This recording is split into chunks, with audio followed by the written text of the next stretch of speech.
Hello everyone, आपके अपने YouTube channel बीकी classes Jaipur में स्वागत है। तो आज मैं लेकर आई हूँ मंत्रिमंडल और मंत्री परिषद के जो कुछ महत्वपूर्ण क्वेश्चन है उनके बारे में। चलते हैं बिना देरी किए गए क्वेश्चनों की ओर। मंत्रिमंडल और मंत्री परिषद का गठन, यानी कि जो मंत्रिमंडल और मंत्री परिषद का गठन किया जाता है वो किस प्रकार किया जाता है। मंत्री परिषद काउंसिल ऑफ मिनिस्टर्स का नेतृत्व प्रधानमंत्री करता है और इसमें विभिन्न श्रेणियों के मंत्री होते हैं। या जी की यानी कि मंत्रिमंडल का जो गठन करता है वो प्रधानमंत्री करते हैं और इनमें विभिन्न श्रेणियों के जो मंत्री होते हैं वो होते हैं। मंत्रिमंडल कैबिनेट मंत्री परिषद का एक छोटा और शक्तिशाली हिस्सा होता है जिसमें केवल कैबिनेट मंत्री शामिल होते हैं। इनका गठन भारत के संविधान के अनुच्छेद 74 और 75 के तहत किया गया है।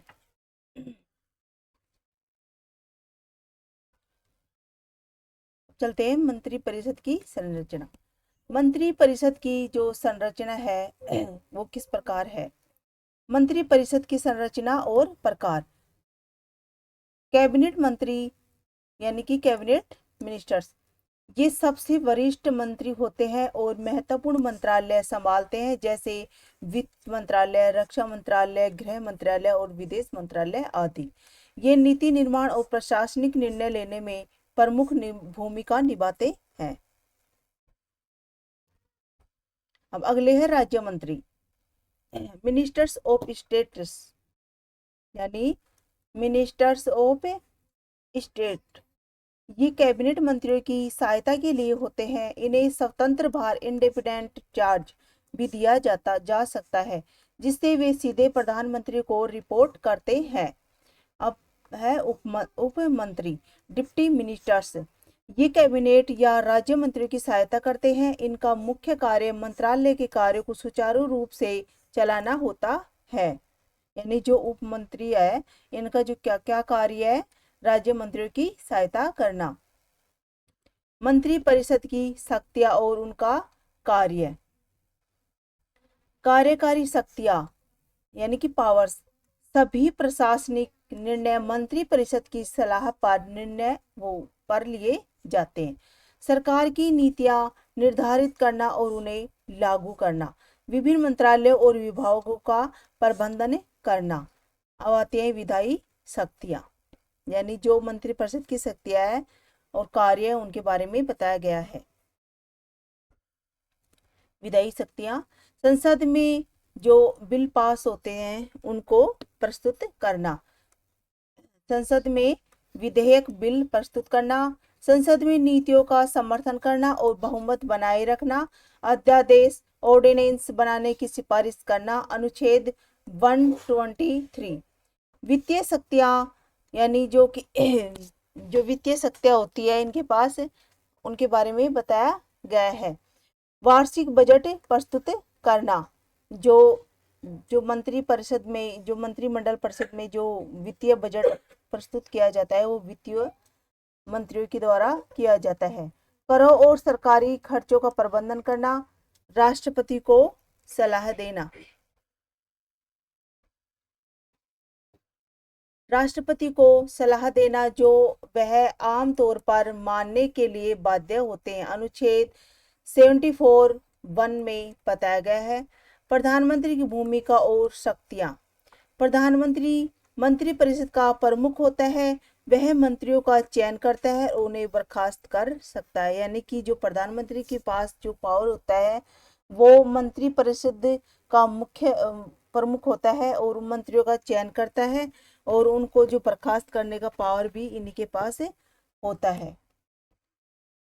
मंत्री परिषद की बैठक बुलाना और उनकी अध्यक्षता करना। राष्ट्रपति को नीतियों और प्रशासनिक मामलों में सलाह देना। ये जो कार्य है ये प्रधानमंत्री के द्वारा किए जाते हैं। राष्ट्रपति को नीति और प्रशासनिक मामलों पर सलाह देना। मंत्री परिषद की सामूहिक और व्यक्तिगत उत्तरदायित्व, यह आर्टिकल 75(3) में बताया गया है।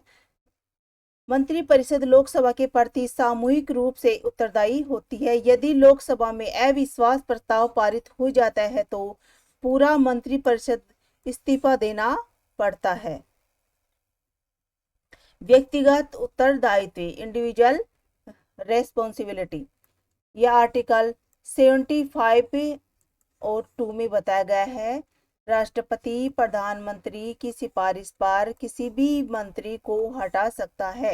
यानी जो राष्ट्रपति होता है, प्रधानमंत्री की सिफारिश से जो प्रधानमंत्री के द्वारा जो नियुक्त किए गए मंत्री है उनको प्रधानमंत्री की सिफारिश से राष्ट्रपति हटा सकता है। मंत्रिपरिषद की नियुक्ति और शपथ,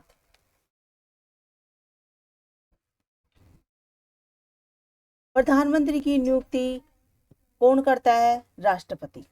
अन्य मंत्रियों की नियुक्ति भी राष्ट्रपति करता है, लेकिन प्रधानमंत्री की सलाह से।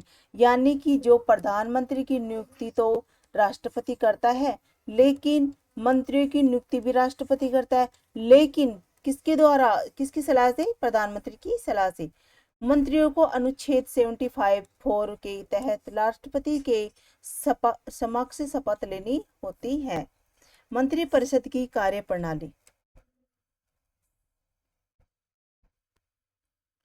मंत्रिपरिषद की बैठकें नियमित रूप से होती है। सभी नीतिगत निर्णय मंत्रिपरिषद द्वारा लिए जाते हैं। प्रधानमंत्री की अध्यक्षता में मंत्रिमंडल की बैठकें होती हैं। यानी कि जो मंत्रिमंडल में जो बैठकें होती है वो किसकी अध्यक्षता से होती है? प्रधानमंत्री की अध्यक्षता से। मंत्रिपरिषद से संबंधित अन्य महत्वपूर्ण अनुच्छेद,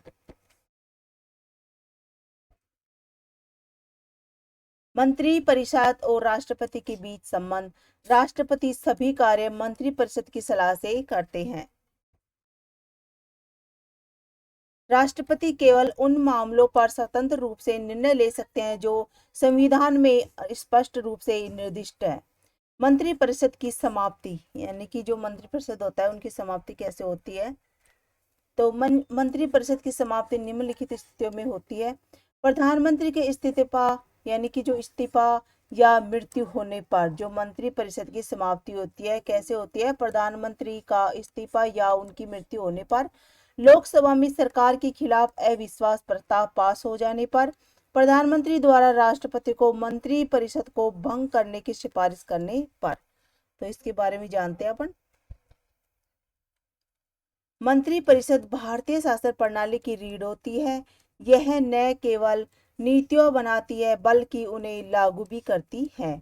मंत्रिपरिषद का नेतृत्व प्रधानमंत्री करता है और यह सामूहिक रूप से लोकसभा के प्रति उत्तरदायी होती है। तो आज की क्लास में फ्रेंड्स इतना ही।